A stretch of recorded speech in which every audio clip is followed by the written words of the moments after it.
Selamat datang ke YouTube channel aku. Kepada siapa yang belum kenal aku, nama aku ialah Mukris Adam. Baiklah, pada hari ini kita akan share ataupun kita akan sembang mengenai angle dalam fotografi. Apa itu angle dalam fotografi? Angle dalam fotografi ni untuk yang kita nak tahu adalah sudut kita nak ambil gambar. Okay, hari ni aku nak share kat hampa semua. Tapi kita akan fokus 5 sahaja sebab yang kena ni lebih more tu kita punya orang panggil bahagian dalam buat filem, pembikinan filem.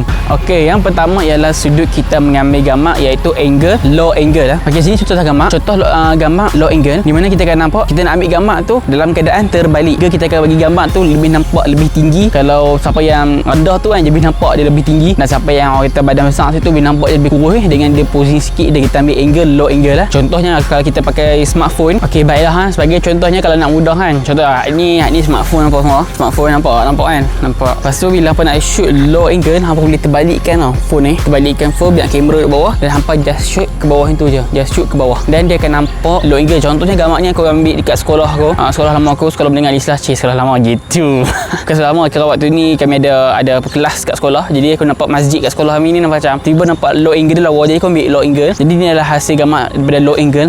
Yang boleh tengok kat IG aku sendiri, mqrz_idm. Okey, itu ialah low angle. Yang kedua ialah high angle. High angle ni lebih kepada kita ambil gambar orang yang contohnya dia kami buatkan subjek kita tu nampak lebih kecil lah. Contohnya kita ambil gambar, kita tengok gambar ni yang nampak kan, subjek yang kita nak tunjukkan kat sini dia lebih nampak kecil dan dia akan nampakkan pendek.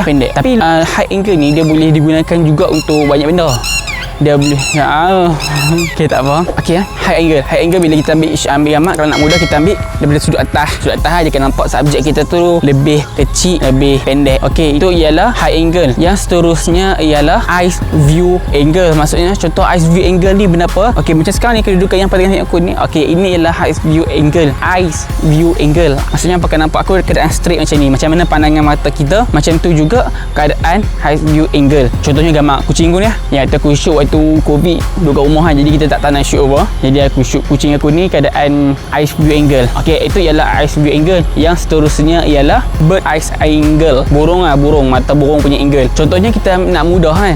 Okey, saya video ni. Okey, video ni pandangan daripada burung. Maksudnya bukan pandangan ni, maksudnya macam mata daripada burung lah. Contohnya kita shoot guna drone. Kita akan nampak pandangan dia akan lebih nampak, kita akan nampak dia akan tengok bawah kan. Itu ialah eyes view angle. Maksudnya okey, nampaklah video tadi tu di mana kita akan shoot nampak bawah, macam mana pandangan burung kat atas tu dia akan nampak bawah kan. Itu ialah eyes view angle. Yang seterusnya yang terakhir ialah frog eyes angle. Maksudnya pandangan katak. Okey, ni aku ambil daripada seorang fotografer, mobilografer di Instagram dan dia juga ada YouTube IMOD, IG dia juga IMOD. Tengok macam mana dia shoot. Bila frog eyes angle ni korang memang kena baring kat bawah, kena ambil baring ke bawah dan akan ambil objek daripada atas. Okey, contohnya tengok gambar ni macam mana dia baring tu dia baring dan dia shoot hasil gambar dia. Nampak dia punya angle lah, duduk kat bawah tadi macam high atas, eyes view angle tengah-tengah, low bawah, frog ni bawah lagi. Okey, faham? Itu ialah frog. Kalau bird atas tu itu ialah birds. Yang terakhir ialah canted angle.